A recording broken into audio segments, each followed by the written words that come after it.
আজকে আমি যে টপিকটা নিয়ে আলোচনা করতে যাচ্ছি সেটা হলো কলাম লেআউট। একটা বিল্ডিং করার সময় তার প্রথম ধাপটাই হচ্ছে কলাম লেআউট। কারণ এই কলাম লেআউট দেওয়ার পরে আমরা এই কলামের সেন্টার থেকে আমার যে বেসমেন্টটা হবে সেই বেসমেন্টের সাইজটা সেন্টারে রেখে মেজারমেন্ট করা, যেমন হলো ফুটিং।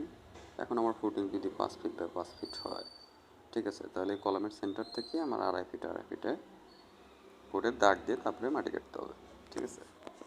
এখন সব বিল্ডিংয়ের কলাম লেআউট এক হয় না।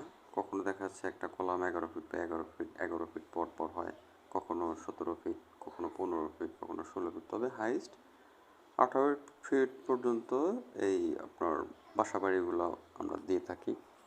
কিন্তু যখন হাই রাইজ বিল্ডিং হয়, হয়তো বা ফ্যাক্টরি বিল্ডিংয়ের ক্ষেত্রে এটা আলাদা। ফ্যাক্টরি বিল্ডিংয়ের ক্ষেত্রে 20 ফিট 25 ফিট পর্যন্ত হয়ে থাকে। তবে বাসা বাড়ির ক্ষেত্রে সাধারণত 11 থেকে আপনার 18 পর্যন্ত এটা হয়ে থাকে, ঠিক আছে। মিনিমাম আপনার যত দিতে পারেন, কিন্তু ম্যাক্সিমাম 18 ফিট পর্যন্ত দিতে পারবেন ইনশাআল্লাহ। ঠিক আছে, আজকে আমরা এই পর্যন্তই কথা বললাম, এরপরে হয়তো অন্য কিছু নিয়ে কথা বলবো।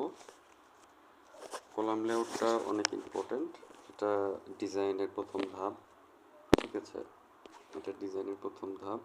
তো দেখা যাচ্ছে যেখানে 2 আইটেমের কলাম ব্যবহার করা হয়েছে, একটা হলো C1, একটা হলো C2, ঠিক আছে। C1 C2 এই 2 আইটেমের মোটামুটি কলাম ব্যবহার করা হয়েছে। তো ঠিক আছে, ভালো থাকবেন সবাই, আল্লাহ হাফেজ।